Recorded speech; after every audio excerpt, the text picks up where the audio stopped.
हम लोग भक्ति रसामृत सिंधु से पढ़ रहे हैं। और देखिए, मैंने पहले भी बताया था कि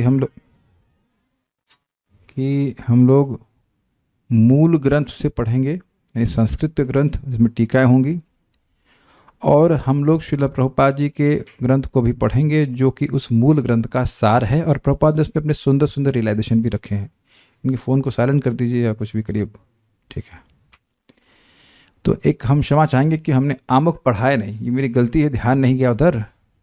आमुख मुझे पहले पढ़ाना चाहिए था। प्रभुपाद बहुत सुंदर आमुख लिखे हैं, सो उसको हम पढ़ेंगे। अब संतुष्ट कृष्ण प्रभु मिल जाएगी ना किताब? अब तो किताब ढूंढने में दिक्कत नहीं होगी ना? हाँ, मिल गई ना, उसी से पढ़ा रहा हूँ, आमुख से पढ़ाऊँगा। तो हम लोग साथ में पढ़ते चलेंगे और बहुत सुंदर बातें समझ में आएंगी। Very nicely explain, very nicely. तो कठिनाई आज नहीं होगी, कोई संस्कृत नहीं है, कोई ऐसा नहीं है। प्रभुपाद बहुत सुंदर चीज़ें बताएं, उसको हम पढ़ेंगे। आप पढ़िए। कुछ मुझे बीच में अगर टाइम मतलब बोलना होगा तो मैं बोलूँगा, अन्यथा विद्वानी पढ़ेंगे। प्रस्तुत ग्रंथ श्रील रूप गोस्वामी प्रभुपाद की संस्कृत रचना भक्ति रसामृत सिंधु का संक्षिप्त अध्ययन है। वे उन षट गोस्वामियों के प्रमुख थे जो भगवान चैतन्य महाप्रभु के और में अलग हो जाएगा, जैसा लिखा है वैसा बोलेगा। के इज डिफरेंट फ्रॉम में, अर्थ अलग हो जाएगा। हाँ, वे उन षट गोस्वामियों में प्रमुख थे जो भगवान चैतन्य महाप्रभु के प्रत्यक्ष शिष्य थे। क्योंकि देखिए, श्रील रूप गोस्वामी जी सनातन गोस्वामी के गुरु नहीं है। आप के प्रमुख बोल देंगे तो वो सनातन गोस्वामी के भी प्रमुख हो जाएंगे। तो बहुत ध्यान से पढ़ना होगा, के और में अंतर आ जाएगा। षट गोस्वामी कौन है? श्रील रूप गोस्वामी, सनातन गोस्वामी, रघुनाथ दास गोस्वामी, रघुनाथ भट्ट गोस्वामी, श्रील जीव गोस्वामी और श्रील गोपाल भट्ट गोस्वामी। ये मुख्य अनुयायी हैं श्रीमद् चैतन्य महाप्रभु के। जब श्रील रूप गोस्वामी प्रभुपाद सर्वप्रथम चैतन्य महाप्रभु से मिले तो उस समय वे बंगाल की मुस्लिम सरकार में मंत्री थे। तब वे तथा उनके भाई सनातन क्रमशः दबिर खास तथा साकर मलिक कहलाते थे और वे नवाब हुसैन शाह के मंत्री के उत्तरदायी पदों पर थे। अब इस पे मुझे एक्सप्लेन करना पड़ेगा। ये पैदा हुए थे सारस्वत ब्राह्मण परिवार में। तब एक प्रश्न हो सकता है कि सारस्वत ब्राह्मण परिवार में पैदा होने के बावजूद वे एक मुसलमान की नौकरी क्यों कर रहे थे? तो इनके बारे में कथा में पूरी याद भी नहीं है, लेकिन थोड़ा थोड़ा याद है। तो इनके बारे में नवाब हुसैन शाह को एक घटना से कुछ मालूम चला था। अब मुझे घटना का पूरा याद नहीं है, इसलिए हम छोड़ दे रहे हैं। लेकिन इस नवाब हुसैन शाह ने कहा कि नौकरी करिए हमारी। तो कहा नहीं करेंगे, ब्राह्मण नौकरी नहीं करते हैं। लेकिन कहा अगर आप ब्राह्मण नौकरी मतलब आप हमारी नौकरी नहीं करेंगे तो हम हिंदुओं को और प्रताड़ित करेंगे। तो अब भक्तों को बचाने के लिए, हिंदुओं को बचाने के लिए वह इनकी नौकरी करने लगे। और बहुत मतलब तो भगवान के पार्षद हैं, क्षमता से युक्त थे, अत्यंत प्रिय थे। तो श्रील रूप गोस्वामी थे फाइनेंस मिनिस्टर, श्रील सनातन गोस्वामी थे प्राइम मिनिस्टर। और अब उन्होंने यानी कि नवाब हुसैन ने इनका नाम तक मुसलमान नाम कर दिया था। तो अब प्रैक्टिकली देखा जाए तो वो मुस्लिम ही बन गए थे। ठीक है। उस समय 500 वर्ष पूर्व हिंदू समाज अत्यंत कट्टर था और यदि ब्राह्मण जाति का कोई व्यक्ति मुसलमान शासक की नौकरी स्वीकार कर लेता था तो उसे ब्राह्मण समाज से तत्क्षण निकाल दिया जाता था। इन दोनों भाइयों दाबिर खास तथा साकर मलिक की स्थिति ऐसी ही थी। वे उच्च सारस्वत ब्राह्मण जाति के थे, किंतु हुसैन शाह की सरकार में मंत्री पद स्वीकार करने के कारण समाज से निकाल दिए गए थे। यह चैतन्य महाप्रभु की कृपा थी कि उन्होंने दोनों महापुरुषों को अपने शिष्य रूप में स्वीकार करके उन्हें गोस्वामियों के पद तक उठा दिया, जो ब्राह्मण संस्कृति का सर्वोच्च पद है। तो ये प्रभुपाद यहाँ पे क्या सिखाना चाहते हैं? प्रभुपाद बता रहे हैं कि चैतन्य महाप्रभु का मूवमेंट पूरा उदार है। जो मुसलमान परिवार से लिटरली मुसलमान ही बन गया हो, कन्वर्टेड हो गया है, उसको संप्रदाय के सर्वश्रेष्ठ आचार्य की स्थिति भी ये पहुंच सकता है। ऑल्दो ये तो भगवान के पार्षद हैं, इनके लिए तो कठिनाई नहीं है। लेकिन महाप्रभु के मूवमेंट में प्रभुपाद बस बात को समझा रहे हैं कि महाप्रभु के मूवमेंट में कोई भी व्यक्ति आउट ऑफ द फोल्ड नहीं है। एक निम्न से निम्न व्यक्ति भी भगवान की कृपा से उच्चतर पद की प्राप्ति कर सकता है। ये शिक्षा यहाँ पे प्राप्त हो रही है। इसलिए सभी के लिए स्कोप है। महाप्रभु की कृपा क्या है? अपराजित करुणा है उनकी। एक माता जी आती हैं, भी आज नहीं आई, लेकिन उनका नाम था अपराजित करुणा है नाम उनका। उनकी करुणा किसी के आगे हारने वाली नहीं है, ये बात।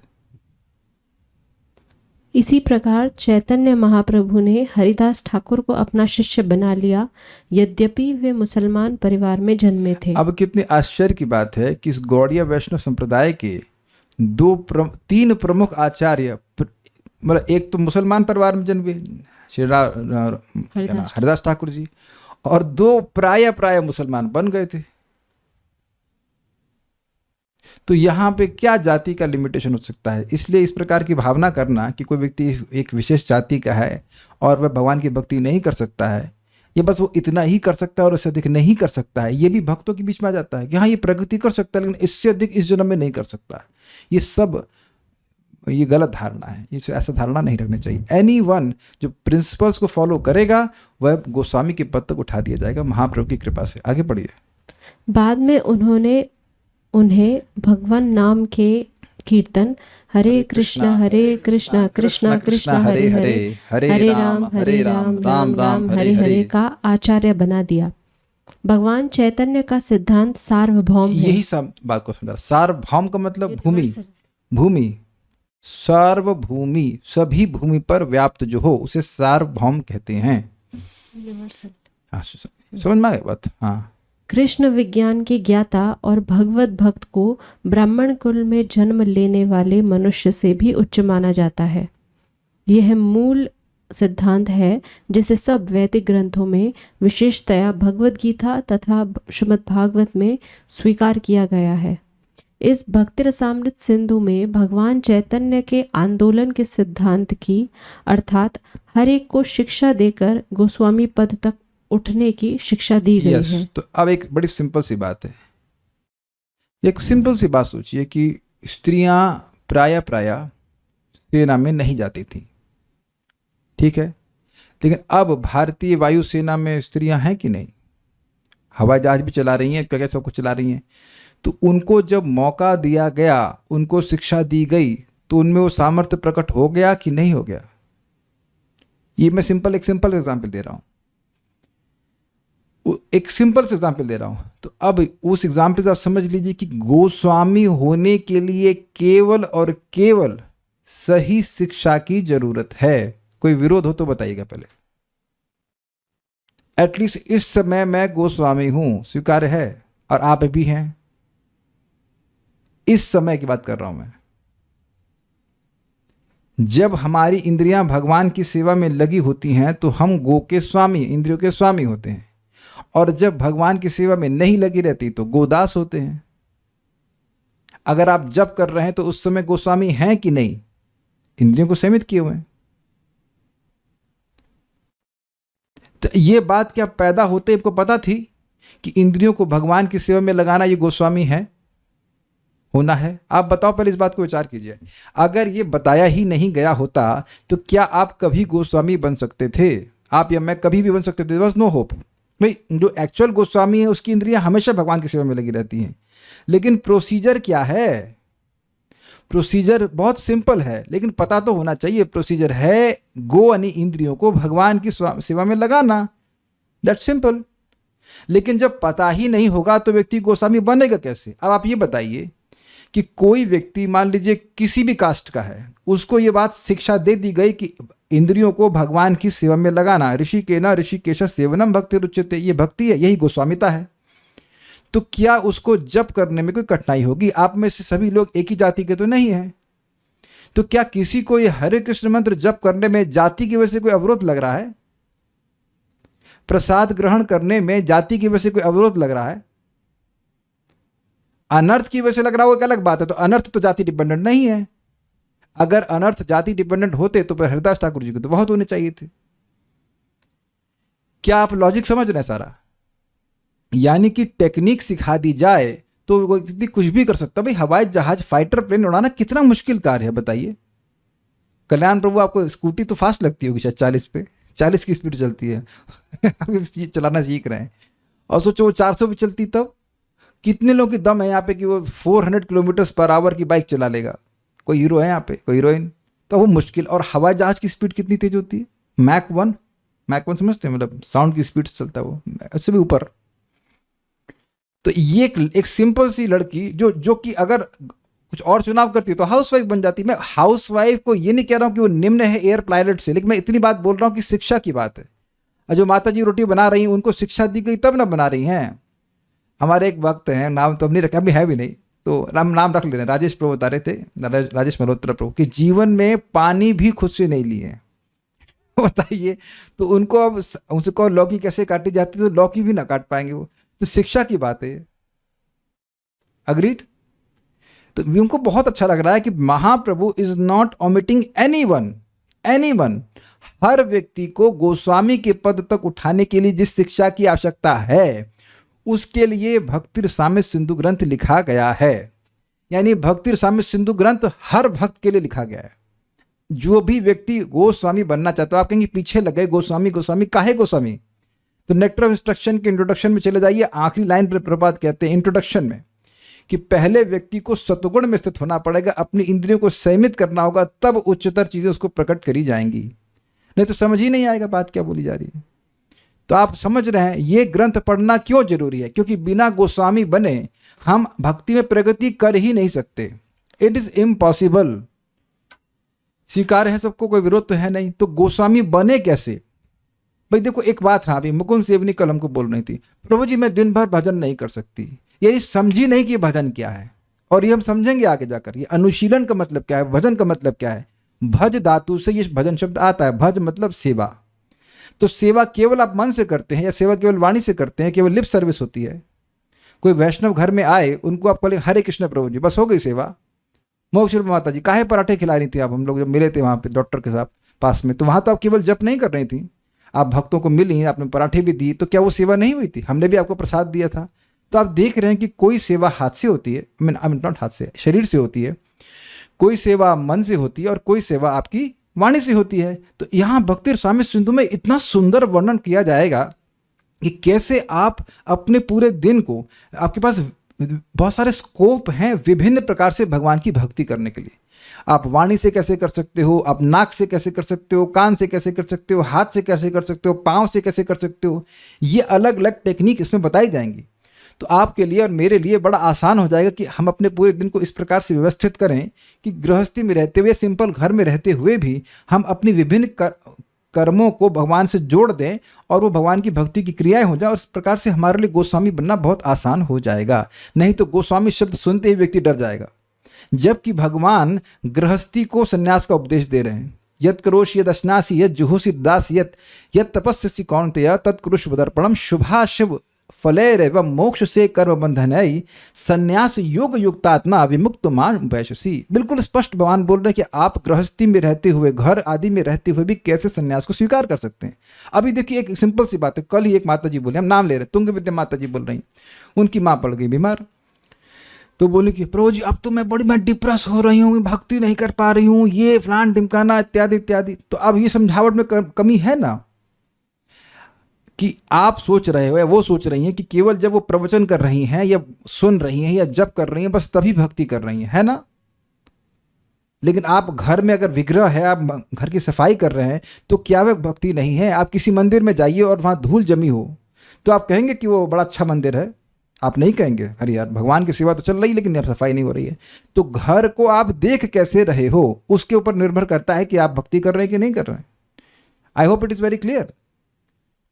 ये अच्छे भक्तों को भी क्लियर नहीं हो रहा है कि ये बहुत बड़ा मिस्टेक है कि अगर आप कहें कि भगवान की जो मंदिर घर की सफाई कर रहे हैं तो वह सेवा नहीं है। तो परिचर्या किसको कहते हैं? परिचर्या किसको कहते हैं? दास्यम किसको कहते हैं? सब्जी लेने जा रहे हैं तो भक्ति नहीं है ना? या भोजन बना रहे हैं? अद्वैत आचार्य से बड़ा भक्त कौन है बता दीजिए। तो वो कह रहे हैं कि मेरे दोनों हाथ सफल हैं, मुझे भगवान के लिए भोजन बनाने को मिला। तो आप ये समझे ही नहीं कि भक्ति क्या है। आपका मतलब वो थर्ड पर्सन में बोल रहा हूं, वो व्यक्ति समझा ही नहीं कि भक्ति क्या है। या कोई किसी के बच्चा हुआ तो बच्चे का ध्यान रख रही तो वो तो भक्ति नहीं है ना, ये आप सोच रहे हैं। लेकिन भगवान तो प्रभुपाद स्पष्ट बोले child worship is more important than deity worship. उसको ऐसा परिवेश देना ताकि वो भगवान की भक्ति कर सके। तो आप ये समझिए, ये पूरा एक बहुत बड़ा डायमेंशन है कृष्ण कॉन्शियसनेस का। ये इतना क्या सकते हैं संकीर्ण नहीं है कि अब बस अब एक ही चीज भक्ति और बाकी चीज भक्ति है ही नहीं।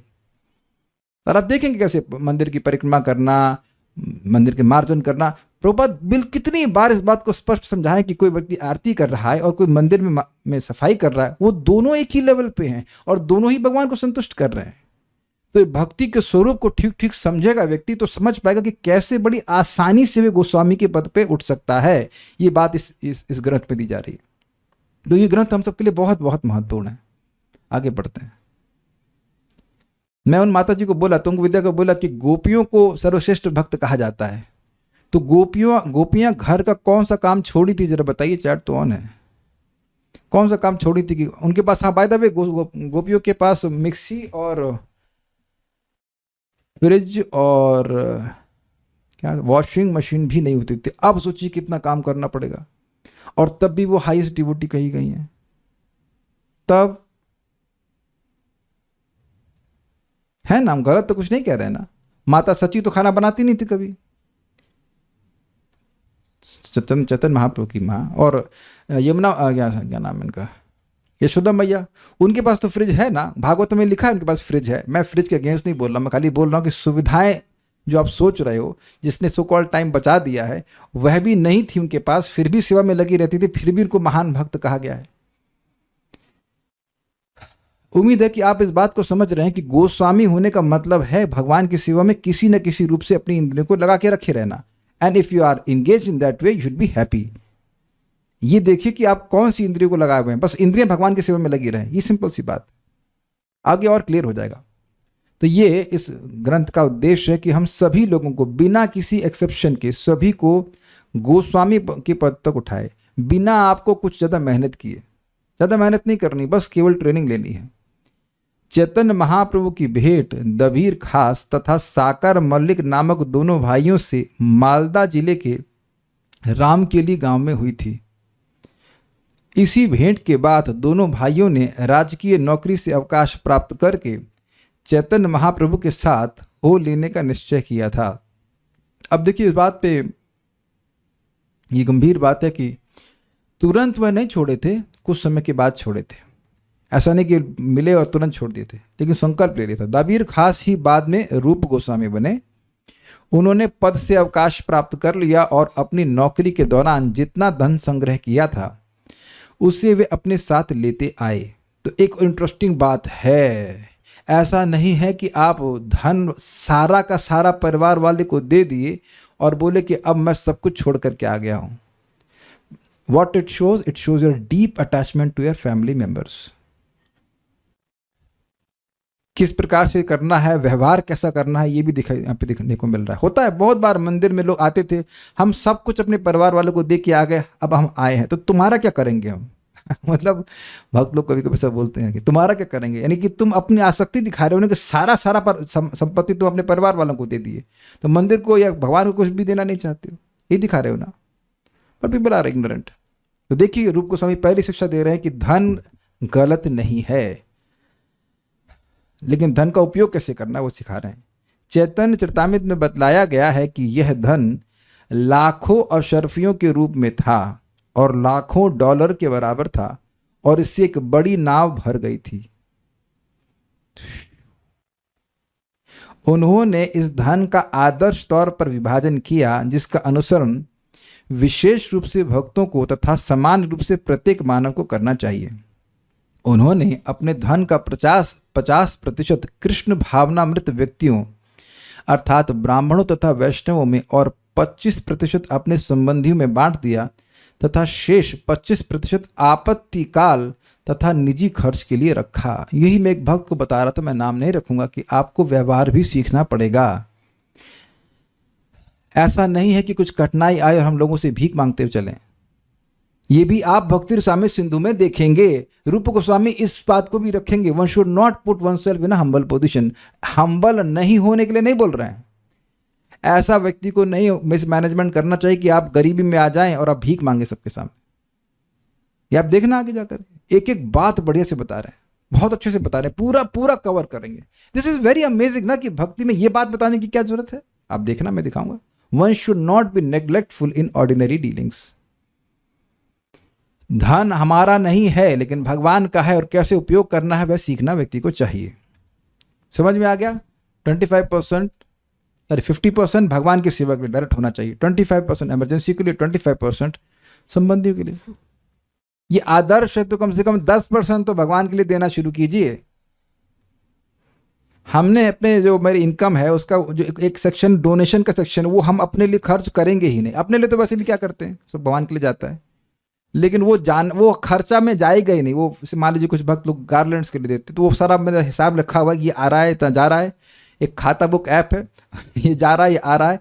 तो जो वो पैसा किसी और चीज़ के लिए लगेगा नहीं, भगवान की सेवा के लिए ही लगेगा, क्योंकि उससे उस व्यक्ति को भी लाभ मिलेगा, और मुझको जितना लाभ मिलेगा उसको तो हम काउंट नहीं कर सकते हैं। अब रोज है ना, मुझे मेरा भाग्य है कि भक्त लोग दे रहे हैं। कितना आसान है, मंदिर जहाँ से हम एंट्री करते हैं वहीं पे फ्लावर गार्लैंड वाला रखा खड़ा रहता है, 3 तुलसी की माला ले लिए, गार्लैंड ले लिया, जाके भगवान को अर्पण कर दिया। एक गार्लैंड अर्पण किया था ना उसने, क्या नाम था उसका, सुदामा ने। तो भगवान ने कहा तुम पूरा जीवन सुखी रहोगे और अब बाद में वैकुंठ चले जाओगे। तो बताओ जा ही रहे हैं, वो बना के रेडी रखा है, तुलसी की माला ऐसे भगवान को पसंद है, भक्त ने डोनेशन भेज रखा है, तो काहे इसको मौका चूके। May be it is my last day. लेकिन लोग ऐसे आसक्त रहते हैं। अभी वेदवाद में बता रही थी, क्या हुआ था, एमएलए कुछ कोई क्रैश हुआ है हवाई जहाज का, मुझे पता नहीं। इनने अहमदाबाद से कोई फ्लाइट जा रही होगी, सब मर गए, सारे के सारे लोग मर गए। एक एमएलए की कोई फैमिली मर गई, तो कितना एमएलए ने पैसा इकट्ठा किया होगा। अब तुम्हारा पैसा क्या करेगा। आज मैं एक भक्त को बोल रहा था, काफी धनाढ्य हैं, केशव सखा प्रभु को बोल रहा था, तुमने कहा प्रभु बना अर्पण कीजिए तुलसी माला, खाली हाथ मत जाइए, ये तरीका नहीं होता है। गाय आज लेके आए हो एक, हमने कहा एक लेके आए, हमने कहा एक क्यों लाए हो, 3 लाना चाहिए, 3 ऑल्टर है। ये लोग बड़ा सोचते हैं, आगे के लिए सोचो। अगर तो हम भी तो कह रहे हैं आगे के लिए सोचो, अगले जन्म के लिए भी तो कुछ सोचना चाहिए। सब एक ही जन्म में भगवान के पास चले जाएंगे। भगवान की सेवा जितनी बन जाए शरीर से और करना चाहिए। तो मैं खाली बोल रहा हूं कि अपने घर में कैसे सब होगा बता रहा हूं आपको। अपने घर में उन सजावट के लिए एक भी चीज मत रखिए, यूज की हर चीज रखिए, सजावट की एक भी चीज मत रखिए। मैं जहां तक मैं समझ रहा हूं मेरे घर में ऐसी कुछ भी सजावट की चीज नहीं है। चेक करिए, आप लोग रेड मारिए, कुछ सजा हो तो तुरंत बाहर निकाल देंगे। बहुत मैं खुश हूं कि मेरा घर छोटा है, क्योंकि मुझे सजाने के लिए चीजें भरनी नहीं पड़ती हैं। ये कितने लोगों की प्रॉब्लम है ये, कि आपका घर बड़ा है और इस कारण से खाली खाली लगने के कारण कोई फ्लावर वेस, कोई ये जबरदस्ती चीजें रखी रहे, कुछ भी उपयोग नहीं होता। आई एम वेरी हैप्पी घर छोटा है। एक तो मैनेजमेंट कम, भक्ति के लिए देख टाइम, और भरना नहीं पड़ता है। मोक्ष रूप माता जी you can relate with it, is not, घर बहुत बड़ा नहीं है तो ईजी है ना, एक फ्रिज रख दिया, एक काम हो गया। You don't need more than that. वस्तुएं भगवत संबंधी रखिए। इसी को तो बोला गया युक्त वैराग्य मुच्यते, ये सब आगे आएंगे श्लोकों को। तो ये कब हो पाएगा, जब व्यक्ति अपनी आवश्यकताओं को स्वीकार करे लेकिन लग्जरी ना बढ़ाए फालतू की, ये चीजें हैं। और नहीं तो व्यक्ति को तो अब बिल्कुल जितना पैसा कमा रहा है उसकी डबल सैलरी हो जाएगी, फिर भी कम लगता है। हम आपको नाम तो नहीं रखेंगे। एक माता जी आज एक डॉक्टर के पास गए, हकीम जी के पास, तो मैंने दिखाया कि हकीम जी कैंसर भी ठीक कर सकते हैं। अच्छा, तो उनको नौकरी छोड़ने का मन कर रहा है, फिर कर रहा है उनका, तो कह रही है कि प्रभु जी डर लग रहा है, ऐसा करती हूँ हकीम जी से मिल के आती हूँ, फिर सोचूंगी कि नौकरी छोड़ूं कि नहीं छोड़ूं, ऐसा ना हो कि कोई बहुत बड़ी बीमारी बता दें। हमने कहा बहुत बड़ी बीमारी भी होगी तो 3000 रुपये की दवाई देते हैं, कोई ऐसा नहीं कि लाखों रुपए तुमसे चार्ज कर लेंगे। लेकिन आप देख रहे हैं कि जितना व्यक्ति धन कमाता है वो उतना उसको लगता है कि कम है, आगे कैसे चलेगा हमारा। तो इस अभ्यास को बनाइए कि जो आपकी आवश्यकता है उसको जरूर स्वीकार करिए, कोई आपत्ति नहीं है, लेकिन इस डेकोरेशन के लिए नहीं अपना चीजें रखना चाहिए। तो इस प्रकार से सहायता आप कर पाएंगे दूसरों की। This is not difficult. इतना ना कर पाए, कम से कम 10% तो निकाले भक्तों की सेवा के लिए। 10% तो कोई काम मुश्किल नहीं है ना, भगवान की सेवा के लिए निकाले। कहीं तो शुरू करिए, कुछ तो शुरू कीजिए। अगर 50% बहुत ज्यादा लग रहा है तो देखिए, एक अमीर आदमी हो और चाहे गरीब आदमी हो, खाता उतना ही है, तो उसके बाद जो सुविधाएं होती हैं वो एक्स्ट्रा होती हैं।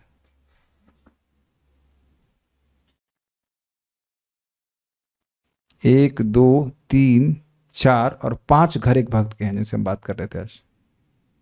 5 होम्स, एक 4 करोड़ का, एक 1.5 करोड़ का, एक शायद एक जो बन रहा है वो 1 करोड़ का, उसके बाद दूसरा 25 लाख का। कमजोर आदमी है।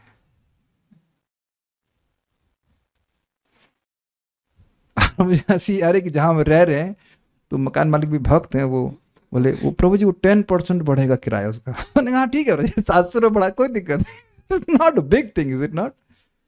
कितना हेडेक है हर चीज के लिए बचाने के लिए। जितना आप समझ जितना इकट्ठा करेंगे जरूरी नहीं कि उतना आप दे भी पाएंगे, और उसमें प्रयास में बहुत समय खराब होगा। तो ये बहुत बड़ी शिक्षा ग्रहण कर रहे हैं कि किस प्रकार से अपने धन का विभाजन करना चाहिए टू बिकम गोस्वामी। ठीक है। बाद में जब सकार मल्लिक ने भी एक बात और ध्यान रखिएगा कि भगवान को नहीं देंगे तो भगवान तो सब कुछ ले लेंगे। 50% अभी देने के लिए बोल रहे हैं, बाद में कहेंगे अच्छा सब ले लूंगा, 100% ले लूंगा। आपको याद है ना जब नोटबंदी हुई थी तो उससे पहले बोला गया था, हमको तो समझ में नहीं आ रहा था, बाद में समझ में आया कि वो बोल रहे थे कि तुम्हारा कुछ काला धन हो तो दे दो, तुम्हें कुछ नहीं होगा, ये ऐसा कुछ तो बोल रहे थे। और जब वो लिमिट खत्म हो गई तो अब नोट ही बंद हो गया, तुम्हारा सारा पैसा ही खराब हो गया है कि नहीं? हाँ पानी में बह गया।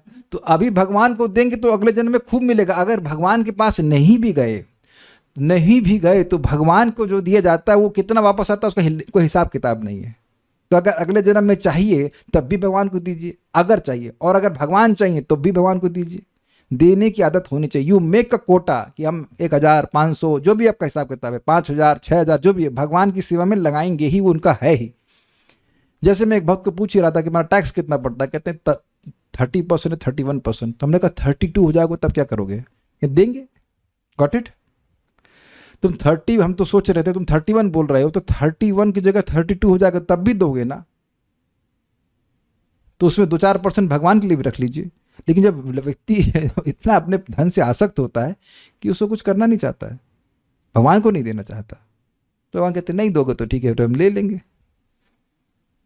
पीपल हैव टू रिकॉग्नाइज कि जो कुछ भी है वो भगवान ने दिया है, उसमें से कुछ मांग रहे हैं। और मैं आपको एक सीक्रेट बता रहा हूं, आप कुछ संकल्प ले लीजिए भगवान को देने का, अगर आपके पास सामर्थ्य है तो। जैसे कोई गार्लैंड देना है या फ्लावर देना है, एक बार आप उसको स्टार्ट कर देंगे तो देने की उत्कंठा बढ़ती चली जाएगी। You see that it happens, and that is a sign of affection in your heart. जैसे आप साधु लोग, हम लोग तो साधु जीवन भी जिए हैं, तो जब हम जाते हैं भक्तों का प्रेम होता है तो 2 रोटी देकर संतुष्ट नहीं हो जाती है माता जी, और लीजिए और लीजिए। ये है प्रेम का, श्रद्धा का लक्षण जो आप अपने हृदय में अनुभव करते हैं, बशर्ते भगवान की सेवा करें तो। That's the point. When you do want to do better and better for Krishna, that is a sign of pure chanting. मैं समझा पा रहा हूं? जब निरपराधिक रूप से करेंगे तो उसका प्रभाव किसी भी सेवा में लगेगा, वो भार नहीं लगेगी, वो और करने और अच्छे से करने का मन करेगा, चाहे कोई भी सेवा हो। ठीक है, काफी बातें बताए आपको धन के बारे में, आगे पढ़ते हैं। बाद में जब साकार मल्लिक ने भी अवकाश लेना चाहा, साकार मल्लिक मतलब सनातन गोस्वामी ने, तो नवाब अत्यधिक क्रुद्ध हुआ और उसने उन्हें जेल में डाल दिया। अब आप देखिएगा कितनी बड़ी समस्या इनके सामने आ गई। पढ़िए। किंतु साकर मल्लिक ने अपने भाई के निजी धन का लाभ उठाया जो ग्रामीण साहूकार के यहाँ जमा था, और इस तरह वे हुसैन शाह की जेल से बच निकले। हाँ, अब इस पे मैं कथा बताता हूँ थोड़ी सी, ये इंटरेस्टिंग है। सनातन गोस्वामी जी को बंद कर दी। एक्चुअली हुआ क्या, रूप गोस्वामी जी चले गए। अब सनातन गोस्वामी जी नौकरी नहीं करना चाह रहे थे, तो वह अपने घर में आ गए और पंडितों के संग बैठ करके, भक्त पंडितों के संग बैठकर भागवतम की चर्चा करने लगे। तो ये हुसैन शाह को मालूम चला और बोले मैं बीमार हूँ, तो उसने कविराज को भेजा इनकी नब्ज चेक करने के लिए। देखिए ऐसे में बोल दूँ मेरे सर में दर्द है, ये है, तो आप कैसे जानोगे? लेकिन जो नब्ज देखने वाला है, उस समय जानते थे वो, तो नब्ज देख के मालूम कर लेगा कि वो पूरा ठीक थे, कोई बीमारी नहीं थी इनको। बोले कोई बीमारी नहीं, ऐसे ही बोल रहे हैं। तो अब वो पहुंच गया, वो कथा चर्चा हो रही तो उसी सभा में पहुंच गया नवाब हुसैन शाह। कहते ये क्या है, मैं जा रहा हूं उधर महाराज प्रतापरुद्र से युद्ध करने के लिए उड़ीसा में, और उधर तुम मैनेजमेंट नहीं करोगे तो कैसे चलेगा? और लिटरली ये अपने छोटे भाई की तरह सनातन गोस्वामी को मानते थे। तो सनातन गोस्वामी कहे कि देखिए आप ईश्वर से को दुख देने जा रहे हैं, मतलब भगवान जगन्नाथ जी को दुख देने जा रहे हैं, मैं सहायता कुछ नहीं कर सकता, अब मेरे से सेवा नहीं हो सकती, आपको जो करना है वो करें। तो बड़ा क्रुद्ध होकर के इनको जेल में डाल देता है। लेकिन अब हुआ ये था कि रूप गोस्वामी जी, आपको याद है कि पैसा उनके पास बहुत था, उन्होंने एक बैंकर कह लीजिए, साहूकार के पास रख दिया था, साहूकार कह लीजिए, मोहतक, मतलब वटेवर, एक बिजनेसमैन के पास रख दिया था। तो वो पैसे की व्यवस्था पता नहीं कैसे, लेकिन सनातन गोस्वामी ने करी। अब ऑब्वियसली जेल में नहीं आया होगा, लेकिन कुछ रहा होगा। तो अब सनातन गोस्वामी जी को बांधा हुआ था जो हथकड़ियों से, तो वहाँ पे एक जो जेलर था उससे वो बात किए कि हम मुझको छोड़ दो, मुझे जाने दो। कहते हैं नहीं नहीं, मुझे मार डालेंगे, मुझे मार डालेंगे नवाब हुसैन शाह। तो कहते हैं नहीं नहीं, देखिए आप उनको बोलना कि मैं यहाँ से जा रहा हूँ, मैं गया बाहर नदी में स्नान, मतलब सुबह के कृत्य करने के लिए, और उसमें डूब के मर गया, मैं वापस नहीं आऊँगा और मैं मक्का चला जाऊँगा। सनातन गोस्वामी, अब ये देखिए सनातन गोस्वामी एकदम झूठ बोल रहे हैं कि नहीं। क्या सनातन गोस्वामी वहाँ जेल से भाग करके मक्का गए? लेकिन आप देख रहे हैं कि भगवत प्राप्ति के लिए जो करना आवश्यक है वो किया, और अपनी बुद्धि का उपयोग भी किया। ऐसा नहीं कि वो भगवान के शरणागत नहीं थे, लेकिन ऐसा नहीं कि जब कोई आवश्यकता पड़ती तो बुद्धि का उपयोग करना ही नहीं होता है। पूरा दिमाग लगाए कि कैसे जेल से हम बाहर निकल सकें। तब भी वो नहीं माना, तो उन्होंने कुछ 5,000 सोने की अशर्फी का प्रलोभन दिया, तब भी उसको नहीं माना। तब 10,000 अशर्फियाँ उनने प्रलोभन दिया, तब वो मान गया। परम पूज्य प्रबोधानंद महाराज मुझे वो मतलब क्लास दे रहे थे, एक इंटरेस्टिंग एंगल बताया। सनातन गोस्वामी, मुझे नहीं पता कि मैं उसको पढ़ा नहीं हूँ, लेकिन महाराज कुछ बताए उसको इस तरह से कि सनातन गोस्वामी उसको ये भी शायद बोलो कि मैंने पढ़ा नहीं उसे, कि तुम मुझे नहीं निकालोगे तो मेरे लिए वापस मंत्री पद प्राप्त करना कोई कठिन नहीं है। समझे, मैं तो मान जाऊंगा नवाब हुसैन शाह की बात, फिर तुमको छोड़ूंगा नहीं। ऐसा कुछ है, मतलब या तो उसने ऐसा डिसाइड, मतलब उसने उसको ऐसा लगा कि अगर मैं इनको नहीं मतलब उनको करूंगा, सहायता नहीं करूंगा, तो ये कोई अपराधी तो है नहीं, कोई पापी, कोई विद्रोह तो नहीं किए मैं, वो मान जाएंगे, वो तो फिर मंत्री पद उनको मिल जाएगा, फिर ये मेरे को नहीं छोड़ेंगे। ऐसा भी हम कुछ समझ सकते हैं। ग्रंथ में नहीं लिखा है, लेकिन ऐसा कुछ होगा, और कोई ग्रंथ में मतलब विचार किया गया वैसा, समझ रहे हैं। तो पैसे का भी प्रलोभन दिए, और कुछ ये बात भी रही होगी कि इसको इनकी सहायता नहीं करेंगे, और उससे पहले भी सहायता सनातन गोस्वामी ने करी थी उनकी, तो ऐसे कुछ बातें थी। तो उनको छोड़ दिया, तो फिर वहाँ से वो निकल गए। तो इस प्रकार से वो जेल से बच निकले। पढ़िए आगे। बाद में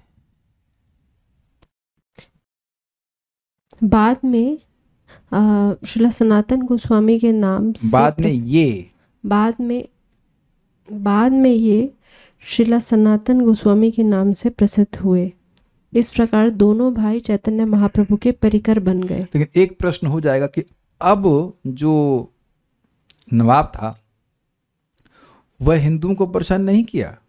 पहले उसने बोला था कि तुम लोग अगर सेवा नहीं करोगे तो हिंदुओं को परेशान करूंगा। तो अब परम पूज्य राधानाथ महाराज इस बात को, प्रश्न को उठाए, कहे somehow that he forgot।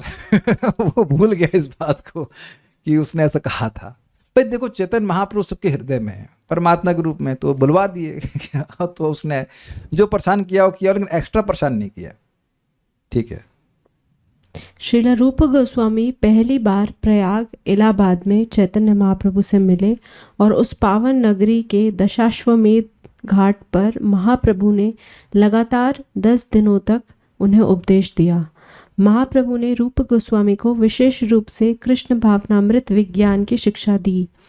ये शिक्षाएं हमारी पुस्तक श्री चैतन्य महाप्रभु का शिक्षामृत में वर्णित हैं। बाद में श्री रूप गोस्वामी प्रभुपाद ने महाप्रभु की इन शिक्षाओं की व्याख्या विभिन्न शास्त्रों एवं वैदिक ग्रंथों के विपुल ज्ञान और प्रमाण के आधार पर की। श्रीनिवास आचार्य ने षड गोस्वामियों की स्तुति में बतलाया है कि वे सभी न केवल संस्कृत के उच्च कोटि के विद्वान थे, अपितु अरबी, फारसी जैसे विदेशी भाषाओं के भी विद्वान थे। उन्होंने वैदिक ज्ञान के प्रामाणिक सिद्धांतों के आधार पर चैतन्य महाप्रभु संप्रदाय की स्थापना करने के लिए वैदिक शास्त्रों का आलोचनात्मक अध्ययन किया। क्या क्या पॉइंट है, थोड़ा समझना होगा। श्रील रूप गोस्वामी जी को 10 दिन तक दशाश्वमेध घाट पे शिक्षा दिया। और इसके बारे में मैंने आपको बताया था कि भगवान श्री कृष्ण ने अर्जुन को 45 मिनट या मान के चलिए 1 घंटा चर्चा करी गीता की, और वह विश्व का सबसे बड़ा दार्शनिक ग्रंथ हुआ। तो वो ही श्री कृष्ण श्रीमन चैतन्य महाप्रभु के रूप में आए हैं और सुबह से शाम तक चर्चा हो रही है और कोई डिस्टरबेंस नहीं, कुछ नहीं। यद्यपि मैं दशाश्वमेध घाट पे नहीं गया हूँ, पता नहीं अभी आप गए हो, मैंने गया। Next time we will go to Allahabad, then will see, I don't know. आप गए हो? अच्छा, शांत जगह है भी, भीड़ है वहाँ पे? पंडागिरी हो गया होगा। उस जमाने में ऐसा लगता है कि बहुत शांत रहा होगा, जो भी रहा हो। तो चैतन्य महाप्रभु घाट लिखा है, तो वहाँ पे है। नहीं, हम किसी को लेके नहीं जाएंगे, हरी बोल क्यों बोल रहे हैं? हम किसी को लेके तो नहीं जाएंगे, तो बोला यात्रा लेके जाएंगे अकेले जाएंगे? भीड़ मतलब भक्तों संग बहुत सारे भीड़ लेकर नहीं जा पाते हम। अरे उसका चप्पल खो गई उसकी यही मैनेज करते रहो, हम अकेले जाएंगे बस, ठीक है। अच्छा, किस लिए बोला आपने? रुकिए, हरी बोल क्यों बोला? देखिए, हैप्पी फॉर यू इसलिए बोला। अच्छा ठीक है, तब तो ठीक है, हाँ, थैंक यू। तो हम बात कर रहे हैं कि सुबह से शाम तक वह भगवान के बारे में, भगवान उनको शिक्षा दिए। तो उस शिक्षा को जो महाप्रभु दी वो तो स्वतः प्रमाण है, फिर भी उसको शास्त्र के प्रमाण पर आधारित, उसका आधार प्रस्तुत किया है श्रील रूप गोस्वामी जी ने। नाना शास्त्र विचारणेक निपुणौ सद्धर्म संस्थापकौ लोकानाम हितकारणे त्रिभुवने मन्य शरण्या करौ। तो पॉइंट क्या बोल रहे हैं श्रीला श्रीनिवास आचार्य षट गोस्वामियों के अष्टक में? वो बोल रहे हैं कि नाना शास्त्र विचारणेक निपुणों, विभिन्न प्रकार के शास्त्रों का विचार करने में निपुण थे सभी के षट गोस्वामी। सद्धर्म संस्थापक, सद्धर्म जो भक्ति का धर्म है उसकी संस्थापना करने के लिए। जैसे एक सिंपल सी बात, भक्ति क्या केवल ब्राह्मण परिवार के लोग कर सकते हैं? नहीं, भक्ति सभी लोग कर सकते हैं। तो ये एक पॉइंट को समझाने के लिए वो शास्त्र के कई उदाहरण देते हैं। भक्ति अविद्या का भी नाश कर देती है, तो इसके भी उदाहरण वह शास्त्र से देते हैं। तो बेसिकली हमें श्रीला रूप गोस्वामी जी के अनुगत्य में ही शास्त्र पढ़ना चाहिए। हमको और अपने से अलग अलग पुराण पढ़ने की हमें कोई जरूरत नहीं है। उन्हें सारे पुराणों का जो सार है भक्ति, उसको ग्रहण करके, उसको स्वीकार करके हमारे सामने इस ग्रंथ में प्रस्तुत कर दिया है। तो आप देखेंगे, ये शैली देखिएगा कि कोई पॉइंट बोलेंगे उसके कई शास्त्र के प्रमाण। आप बार बार उसको अंदर बाहर करते हो, इसे डिस्टर्बेंस ना, आप बाहर रख सकते हैं ना क्लास में उसको, हर बार अंदर हर बार बाहर, हर बार अंदर बाहर, आप रख लीजिए एक बार अंदर उसको। It shows no unstability of mind. शांति से क्लास सुनो यार।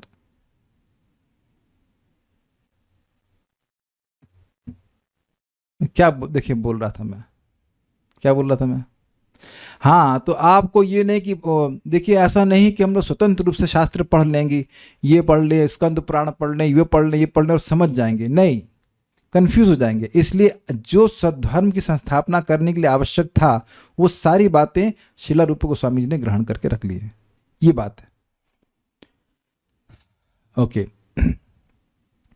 वर्तमान कृष्ण भावनामृत आंदोलन भी श्रीला रूप गोस्वामी प्रभुपाद के प्राधिकार पर आधारित है। He has authorised it. अतएव हम श्रीला रूप गोस्वामी प्रभुपाद के अनुयायी सामान्यतः रूपानुग नाम से जाने जाते हैं। जैसे प्रभुपाद जी ने ब्राह्मण दीक्षा विदेशी लोगों को भी दी है, मतलब विदेशी शरीर में थे, तो वह प्रभुपाद रूपा श्रीला रूप गोस्वामी जी के द्वारा अधिकृत है। आप देखना आगे जाकर के सब बातें क्लियर हो जाएंगी। तो कुछ लोग कहेंगे कि नहीं, जो भारतीय हैं या ब्राह्मण परिवार से उन्हीं को ब्राह्मण दीक्षा प्राप्त होनी चाहिए, ये सब बात गलत है। तो श्रीला रूप गोस्वामी जी जो महाप्रभु के अनुयायी हैं और उन्हें शास्त्र के अनुसार स्थापित किया, जो जो बातें करी हैं आप देखना। एक छोटी से छोटी बात भी कि भाई मतलब किस पेड़ की पूजा करनी चाहिए, मंदिर में चप्पल लेके जाना चाहिए कि नहीं जाना चाहिए, कौन से वस्त्र पहन के जाना चाहिए, नहीं जाना चाहिए, ये सारी बातें बिल्कुल शास्त्र से कोट करके रखी गई हैं। श्रीला रूप गोस्वामी ने अपनी कृति भक्ति रसामृत सिंधु की रचना केवल बेचने के लिए करी है। तो लिखा है, आप लोग देखिए ध्यान से, नहीं लिखा इसमें? श्रीला रूप गोस्वामी ने अपनी कृति भक्ति रसामृत सिंधु की रचना केवल हमारे ही लिए की है। ही देखिए, बात थोड़ा समझ लीजिए, बड़ा दुर्भाग्य की बात है। प्रभुपाद जी इसको बोलते हैं कि कोई तुम किताब वितरण करने जा रहे हो और पूछो, कोई पूछे कि इसमें क्या लिखा है, तो क्या हमको नहीं पता, तो फिर तुम किताब वितरण क्यों कर रहे हो? और गुरु महाराज ने कहा है इसलिए कर रहे हैं। मेरा एक निवेदन है कि कृपया ऐसी कोई किताब वितरण ना करना जो आपने पढ़ी ना हो, because you are cheating. Do you agree? ये बड़ी अच्छी किताब है, आपने पढ़ी है? नहीं। तो फिर क्यों कह रहे हो अच्छी है? वो हमारे लीडर ने कहा है कि अच्छी है इसलिए बोलो। Not that way. या हमारे कुछ पॉइंट्स मिल जाएंगे, यार पॉइंट्स का अचार डालोगे? पॉइंट्स तो अच्छा ये बताओ कि चौथी नंबर में फिजिक्स में फिजिक्स तो होती थी चौथी नंबर में, सॉरी चौथी क्लास में अंग्रेजी में, हाँ अंग्रेजी आपको पसंद है, चलो वेद बात नहीं, चौथी क्लास में अंग्रेजी में कितने नंबर आए थे, कितने पॉइंट्स आए थे आपके? याद नहीं? That means you don't care, is it not? I also don't care मेरे ज्योग्राफी में कितने नंबर आए थे। ये याद है कि हिस्ट्री के लिए पिटाई हुई थी, लेकिन ये याद नहीं कि हिस्ट्री में नंबर कितने आए थे। पास तो हुए थे, 6 ही नंबर आ गए थे। आप जब किसी को, मान लीजिए आप किसी रोग से पीड़ित थे, ठीक है, तो अब आपने कोई दवा ली ना, पहले ठीक हुए ना, तब आप दूसरे को बोलते भाई ये दवा ले, बड़ा तेरा काम हो जाएगा। और अगर आप कहें हमने नहीं ली, हम ठीक नहीं हुए, आप ले लो, तो what is the point? Where cheating, is it not? ये तो बड़ी, हम तो इसको ऐसे ग्रहण कर रहे हैं। मैं अगर किसी को भगवत गीता देता हूं तो मुझे अच्छा लगता है कि हाँ गीता पढ़िए भाई, बड़ी अच्छी ग्रंथ है। ऐसे भक्ति स्वामी सिंधु ग्रंथ केवल बांटने के लिए नहीं है, पढ़ने के लिए चाहते हैं हम लोग पढ़ें। प्रभुपाद चाहते हैं कि हम लोग उसको पढ़ें और हम गोस्वामी के पद पे आरूढ़ हो सके। बुक डिस्ट्रीब्यूशन के अगेंस्ट मैं नहीं बोल रहा हूँ, but wrong way of book distribution के अगेंस्ट जरूर बोल रहा हूँ, जहाँ केवल नंबर्स के लिए और वो क्या कहते हैं उसको, फर्स्ट आने के लिए कर लेते हैं। ये भी हम लोग भी कर चुके हैं, इसलिए हम अपनी गलती बता रहे हैं। इतनी गीता बांट दी, यहाँ जाकर के यहाँ करते, ठीक है यहाँ से स्पॉन्सर ले लिया, ये सब हमको बिल्कुल पसंद नहीं आता। इस चीज़ पुस्तकें दी जानी चाहिए ऑन देयर ओन मेरिट। बल्कि एक बार एक भक्त बता रहे थे कि चंडीगढ़ में कोई व्यक्ति डिस्ट्रीब्यूशन कर रहे थे, बोले व्यक्ति आप पूछा इसमें दुर्गा दुर्गा सप्तशती है? कहते हाँ है। ले गया। अब बताओ वो क्या सोचेगा भक्त के बारे में? और बुक का नाम था साइंस ऑफ सेल्फ रियलाइजेशन। कहाँ साइंस ऑफ सेल्फ रियलाइजेशन और कहाँ दुर्गा सप्तशती? तो तुम प्रमाणित कर देंगे ना तुम चीटर हो, और सारे भक्तों का नाम खराब कर देंगे, सब लोग ऐसे ही करते हैं। ये कोई तरीका है? श्रील प्रभुपाद बिल्कुल स्पष्ट कहते थे, books will go on their own merit. आप बताओ बुक्स के बारे में, लेकिन आपको पढ़ाना होना चाहिए ना, पढ़ाया होना चाहिए ना कि गीता में क्या लिखा हुआ है। That's a point. जो लोग कृष्ण भावनामृत आंदोलन में लगे हुए हैं, वे इस महान ग्रंथ का लाभ उठाकर कृष्ण भावनामृत में दृढ़ता से स्थित हो सकते हैं।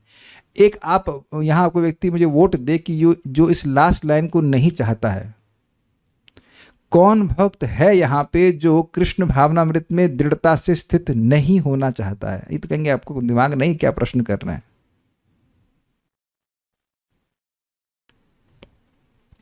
आप लोगों को पता नहीं कितने लोगों को ऐसा महसूस होता है कि मैं आपके पीछे क्यों लगा रहता हूँ कि क्लास में आओ, क्योंकि आप मुझसे नहीं सुन रहे हैं। तो आप झूठ बोलते हैं, आप भी तो बोले जा रहे हो। नहीं, मेरे राइट साइड में प्रभुपाद बैठे हुए आपको सुना रहे हैं, मैं तो पीछे से फायर कर रहा हूँ, प्रभुपाद जी के पीछे से फायर कर रहा हूँ। बंदूक जो है वो प्रभुपाद जी कंधे पे चले, प्रभुपाद की बातों को पढ़ रहे हैं हम। एंड जैसे जैसे पढ़ रहे हैं ना, हमारे हृदय का जो अंधकार है, अज्ञान है, वो कटता जा रहा है। लास्ट टाइम किसने नेटर ऑफ डिवोशन खोली थी? कब? Last year. हाँ तो बस काफी पास ही है, 1 साल पहले। जो ग्रंथ आपको दृढ़ता देगा भक्ति में, दृढ़ता के अलावा कुछ चाहिए भक्ति में? आपने क्या सुना था? ये सुना था कि अगर भक्ति में दृढ़ रहे तो सारी स्टेजेस आ जाएंगी, ये सुना था ना माधुर्य कादम्बनी में। तो आप देख रहे हैं कि एक ग्रंथ जो हमको दृढ़ता प्रदान कर दे, उसको हमें तो पढ़ना चाहिए ना। We want to save ourselves first, then we want to save others. देखिए मैं प्लीज, मैं कटाक्ष नहीं कर रहा हूं, उसको कटाक्ष के तरह मत लीजिएगा, मैं विवेक दे रहा हूं। We want to save others but first we want to save ourselves. क्योंकि आज भी क्या नाम है, राधिका रमन प्रभु बड़े सुंदर भक्त हैं, बड़ा सुंदर प्रवचन कर रहे थे, बट वो भी वही बातें बोल रहे हैं कि स्ट्रगल्स आते हैं और ये आता है और कठिनाई आती है और श्रद्धा का क्राइसिस आता है, इत्यादि इत्यादि इत्यादि इत्यादि। That means it's a normal phenomenon with any devotee. उसको लगेगा कि मेरी श्रद्धा कम हो गई है, ये हो गया, मैं भक्ति में प्रगति नहीं कर रहा हूँ, इत्यादि इत्यादि सारे कन्फ्यूजन आएंगे। लेकिन अगर आप इन ग्रंथों का अध्ययन करेंगे, और जो मेरे साथ ग्रंथों का अध्ययन कर रहे हैं, मैं नहीं समझ रहा हूँ कि जो लोग रोज अच्छे से ग्रंथों का अध्ययन कर रहे हैं उनकी हृदय में ये भी द्वैतता आती है कि हम जप करें या ना करें। कोई ऐसा हो तो बताइए भी, कि वो नियमित क्लास में आ रहा हो और उसके मन में ये भी द्वैतता आती है, द्वैत समझते हैं, ड्युअलिटी आती है, क्या मुझे जब करना चाहिए कि नहीं करना चाहिए। मैं ये नहीं कह रहा हूं कि संघर्ष नहीं होगा, क्योंकि संघर्ष तो मेरा भी होता है, आज भी हुआ संघर्ष, तब आज भी, मतलब आज हुआ, स्वस्थ था, नींद नहीं आ रही, कुछ नहीं आ रही, तो कुछ भी नहीं था, तब संघर्ष हुआ। आप लोग का भी ऐसा अनुभव हुआ होगा, इज इट नॉट? बट उससे क्या फर्क पड़ता है, उससे क्या फर्क पड़ता है? दैट्स कृष्णा वांट्स अस, हम कृष्ण संघर्ष करना चाहते हैं, संघर्ष करेंगे, कृष्ण इजी करना चाहते हैं, इजी करेंगे। लेकिन एक जो प्रबल, क्या मैं समझा पा रहा हूं, प्रबल इच्छा है भक्ति की, वो नहीं कम होती है। हम नाम नहीं रख सकते, लेकिन एक प्रभुपाद जी के शिष्य प्रवचन कर रहे थे क्लास में, वो बोल रहे थे कि जब हम प्रभुपाद जी ग्रंथों को पढ़ते हैं तो हमारी चैंटिंग अच्छी हो जाती है। इसका विज्ञान आप समझिए, एकदम क्लियर समझ लेना चाहिए, दोबारा नहीं पूछना कभी इस बात को। जब हम जैसे नए भक्त उच्चतर भक्तों को सुनते हैं, श्रेष्ठ उत्तम अधिकारी, परमहंस या एटलीस्ट मध्यम अधिकारी या उत्तम अधिकारियों, तो उनकी श्रद्धा हम कान के द्वारा हमारे हृदय में स्थापित हो जाती है। मैं आज इस बात को सिंपल वे में समझा रहा था। जैसे मान लीजिए मुझको जॉइंटिस है, फाइन, चलो ठीक है। अब सामने वाले को जॉइंटिस नहीं है, तो वो मेरे सामने बैठकर रसगुल्ला खाएगा दबा करके, और वो बोलेगा यार ये तो बड़ा अच्छा है, ये तो बड़ा अच्छा है। तो उसकी बात को सुन करके मुझे विश्वास होगा, यद्यपि मेरा एक्सपीरियंस बिल्कुल नहीं है, मेरा एक्सपीरियंस है कड़वेपन का, लेकिन बार बार सुनूंगा तो विश्वास होगा कि अगर मैं इसको खाता रहा तो जरूर यह मीठा लगेगा। क्या मैं समझा पाया? और नहीं तो अब मान लीजिए हमारे पूरे परिवार पे जॉइंटिस है, तो सभी कहेंगे हाँ यार कड़वा लग रहा है, हाँ यार कड़वा लगता है, चलो नमकीन खा लेते हैं, जो कि जहर है। Not it? तो प्रभुपाद आचार्यों को महान सुख प्राप्त है, वह इस बात को अपने ग्रंथों के माध्यम से प्रस्तुत करते हैं, सुनते हैं तो हमें दृढ़ता मिलती है, यद्यपि हमें टेस्ट ना मिले। टेस्ट ना मिले किसी दिन एक अलग बात है, लेकिन दृढ़ता मिलती है। क्या मैं समझा पा रहा हूं इस बात को? And once you are fixed, no matter what comes, you will be able to do bhakti. आप दृढ़ हैं तो बाहर चाहे कुछ भी हो कोई फर्क नहीं पड़ता। और ये मैं देख रहा हूं कि जिनका ये प्रभुपाद जी लिखे हैं, और मैं इसको देख रहा हूं, प्रभुपाद बोले जिन लोगों का ग्रंथों का चर्चा करने में टेस्ट रहते हैं, उनके लिए भक्ति बड़ी आसान हो जाती है, क्योंकि श्रद्धा बहुत बढ़ जाती है। समझ गए ना बात? श्रद्धा मतलब इच्छा, इच्छा बढ़ गई तो आपके लिए भक्ति करना क्या, कुछ भी करना बहुत आसान है। और नहीं तो व्यक्ति अब दरवाजे के बाहर भी नहीं निकल पाता। ये है, मैं अपनी बात कर रहा हूं। 2 साल में मंगल आरती लिटरली गया ही नहीं, मतलब गया ही नहीं। ऐसा नहीं था कि जा नहीं सकता था, ऐसा भी नहीं था कि एकदम मैं बीमार था कि जा नहीं सकता था, लेकिन नहीं थी इच्छा, नहीं थी, बस नहीं जा रहा था। अब इच्छा है तो जा रहा हूं। तो मैं एकदम, अब मुझसे कोई ये कह देना कि मैं इस वजह से काम नहीं कर पाया, तो वो डांट ही खाएगा, क्योंकि बस वो ये नहीं बोल रहा कि तुम्हारी इच्छा नहीं थी करने की। आप मेरी डांट स्वीकार कर लीजिएगा प्रेम से, लेकिन हम खाली ये बोलना चाहते हैं कि अगर आपके मन में कुछ होगा तो आप पहाड़ भी चढ़ जाओगे, क्योंकि लोग पहाड़ चढ़ रहे हैं, है कि नहीं? तो मैं मूल बात बोल रहा हूं, वो ये है कि दृढ़ता means you will have very strong desire to practice Krishna consciousness by reading this granth. उम्मीद है कि आपको ये आमको अच्छा लग रहा होगा। हमको बहुत अच्छा लगा था, हम अपनी गलती मान रहे हैं कि इसको तो पहले पढ़ाना चाहिए था, फिर शुरू करना चाहिए था। फिर भी कोई बात नहीं, हम यहाँ पे बस रुक रहे हैं। इस ग्रंथ को पढ़ने का क्या फायदा होगा, क्या सीखा आपने? एक कि हम गोस्वामी के पद पर स्थिर होंगे और कृष्ण भावनामृत में दृढ़ता से स्थित हो पाएंगे। और अगर एक बात आप नोट कर लीजिए, अगर निष्ठा, फिक्सिडनेस रही तो आपको भगवान का प्रेम जरूर मिलेगा, हम सभी को मिलेगा। बस लगे रहिए। महाप्रभु बोल रहे हैं निष्ठा हाइला प्रेमेर तरंग। फिक्स हो जाए किसी भी भक्ति के अंग में, श्रवण कीर्तन स्मरण वंदन में फिक्स हो जाए, करना ही है, तो भगवान निश्चित आपको भगवान के प्रेम की प्राप्ति कराएंगे, जिसमें कोई संदेह नहीं। महाप्रभु स्वयं कह रहे हैं। और एक और बात ध्यान दीजिएगा कि कठिनाइयां आएंगी, कठिनाइयां वो आ ही रही हैं क्योंकि भगवान दे रहे हैं, लेकिन उसमें भी अगर आप भक्ति में दृढ़ रहे, then it gives more reason for Krishna to give you bhakti. कुछ समझे बात? वेदवादी समझ में आ रहा है बात? कठिनाइयां आएंगी, लेकिन फिर भी आप लगे पड़े हैं, भक्ति करे जा रहे हैं, तो कृष्ण नहीं नेग्लेक्ट कर सकते आपको। वो कृतज्ञ होते जा रहे हैं कि इतनी मैंने कठिनाइयां दी हैं, फिर भी ये बच्चा मेरा को नहीं छोड़ रहा है। जैसे आप जानते हैं कि एक बच्चा, माँ तमाचा भी मारती है, फिर भी रोते रोते माँ की तरफ ही जाता है, वो कोई और की नहीं जाता कभी, है कि नहीं? सिंपल सी बात, कितनी अच्छी बात है। तो बहुत बहुत बड़ी सहायता मिलती है इन वचनों के द्वारा, इस ग्रंथ के द्वारा। हमको बहुत उत्साह है इसको पढ़ने के लिए, तो आप लोगों को भी मिलेगा उत्साह। लास्ट बात बोलूँगा, कल एक माता जी बड़ी दुखी थी, रो रही थी भू भू करके, तो खुद बोली, अरे प्रभु जी एक माला जप की हमको अच्छा लगा, तो पहुँच दिया आपके आंसू भगवान ने। हमने उनको एक बात बोली, हमने कहा आपने किसी व्यक्ति से बहुत प्रार्थना कर ली, अब आप भगवान से प्रार्थना करना शुरू करो। हमें प्रसन्नता हो रही है कि वो कुछ अपना साधना पे भी इम्प्रूवमेंट कर रहे हैं, and you see that Krishna can give you things which you can not even think of. तो हम आगे बातें को चर्चा बढ़ाएंगे, अभी क्या भक्ति का अर्थ है सब कुछ है वो हम कल पढ़ेंगे।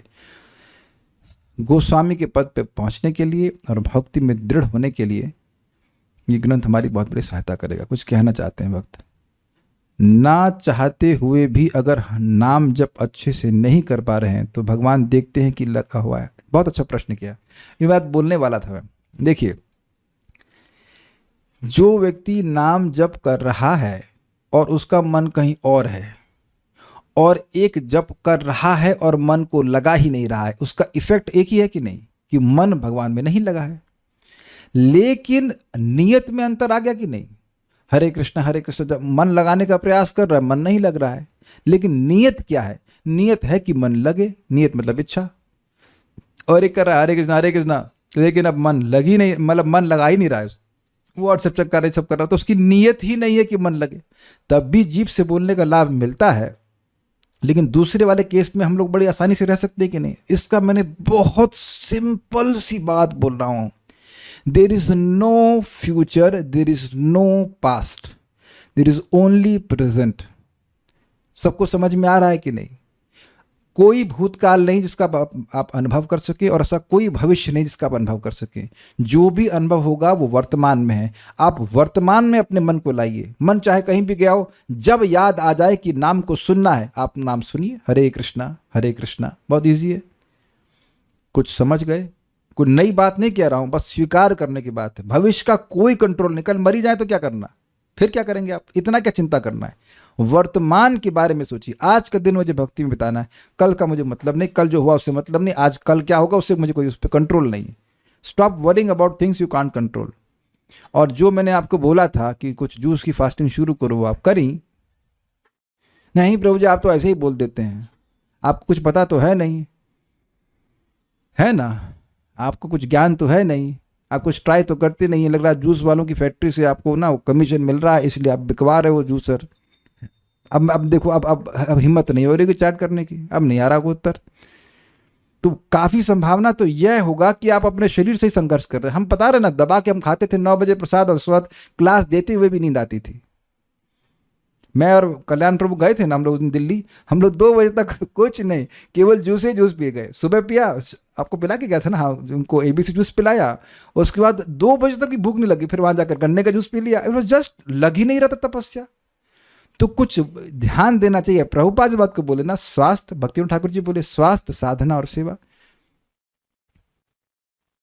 तो हम कुछ मतलब समझना चाहिए कि आपका स्वास्थ्य अच्छा रहेगा तो ऐसे ही आपका उत्साह बना रहेगा। एक कह रहे हैं शरीर से ज्यादा बच्चे कर, that's all right, that's all right. बच्चा जब तक है कोई दिक्कत नहीं, उसको सुनाते हुए हरे कृष्ण करिए, ठीक है, आप अच्छा कर रहे हो।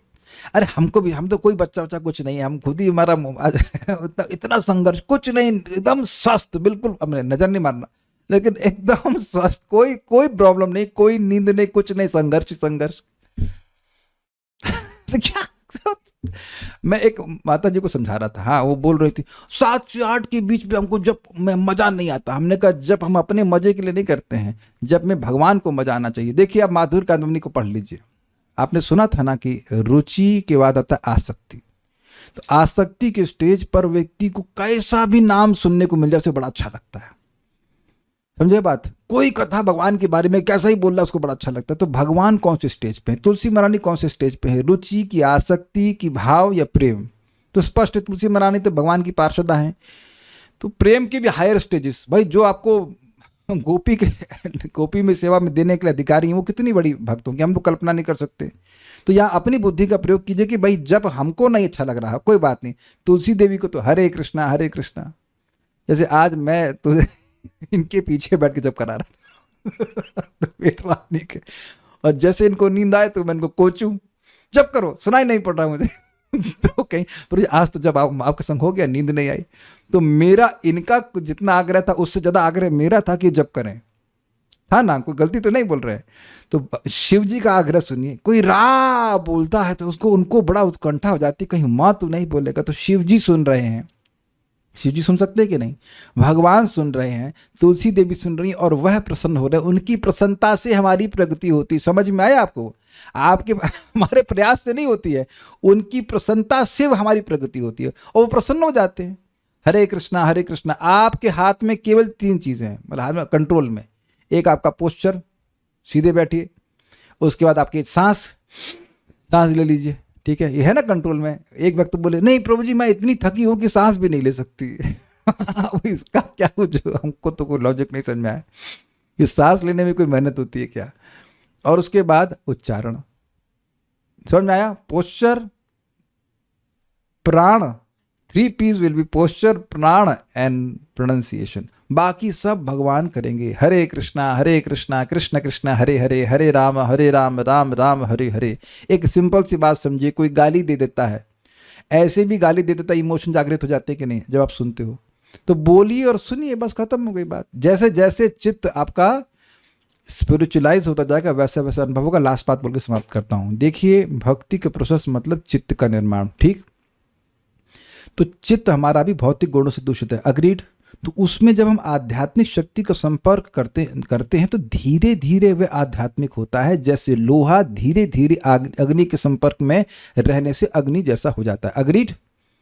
लेकिन ये एक दिन में नहीं होता है, एक न एक दिन जरूर होगा, लेकिन ये एक दिन में नहीं होता। मैं हाथ जोड़ के बोल रहा हूं कि इस बात को तो समझ लीजिए कि ये एक दिन में नहीं होता। हर दिन जो संपर्क कर रहे हैं उससे धीरे धीरे ट्रांसफॉर्मेशन होता है। नहीं तो डॉक्टर आपको बोले ये लो एक डब्बा गोली का ले लो और तुम सारे खा जाओ, बोला है कभी ऐसा कोई डॉक्टर? वो रोज रोज खाने के लिए क्यों बोलता है? Every day you are transforming. Do you agree with this? है कि नहीं? कुछ है ही सिस्टम इस प्रकार, तो क्या कर सकते हैं? तो रोज रोज आप कीजिए, रोज रोज किए जाने वाली कार्यों का स्थायी प्रभाव होता है, ये बात है, ये समझने का प्रयास कीजिए। तो एक समय आएगा अगर चित्त एकदम पूरा स्पिरिचुअल हो जाएगा तो कभी भी नाम जप करेंगे तो अच्छा लगेगा। तब कहेंगे पता नहीं क्या है, हमको हमेशा नाम जप अच्छा लगता है। Then you will say this. और संघर्ष में तो हम आपके साथ हैं। कौन व्यक्ति संघर्ष में, मेरे संघर्ष में मेरे साथ नहीं है? सब तो हैं साथ में ना, क्या कठिनाई है? ऐसा देखो, एक अमेजिंग बात है, जब हम जूम पे जब करते हैं तो रेयरली कोई व्यक्ति ब्लिसफुल लगता है। Is it not? सभी लोग हरे कृष्ण हरे कृष्ण। आप आंख खोल के देखो, अच्छा सामने वाला भी संघर्ष ही कर रहा है, कोई बात नहीं, Hare Krishna Krishna Krishna Hare. What is the difficulty? Less और more. Just continue with this struggle, because if Krishna wants he can stop this, but he doesn't want immediately.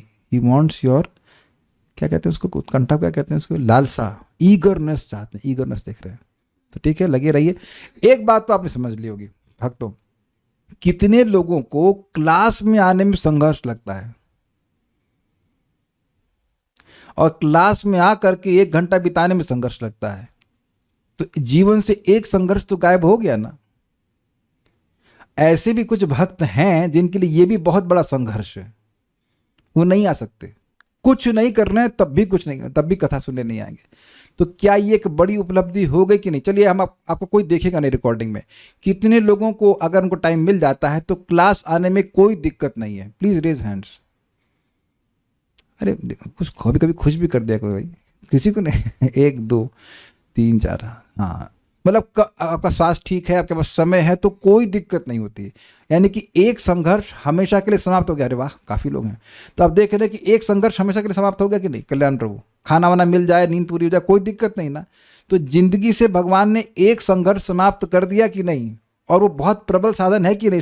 श्रवण सबसे बड़ा साधन है, सबसे महत्वपूर्ण साधन है, और उस पर भगवान ने आपका संघर्ष समाप्त कर दिया। Do you agree? तो ये क्या कोई कम महिमा है? क्या कम उपलब्धि है कि आपको श्रवण में कोई दिक्कत नहीं है? तो यहां तक पहुंचा दिए तो एक दिन ऐसे ही नाम जप में भी कोई दिक्कत नहीं रहेगी। ये कृष्ण की कृपा होगी। ठीक है, will stop now. Shri Shri भक्ति साम्य सिंधु की जय, श्रील प्रभुपाद की जय, निताई गौर प्रेमानंदे।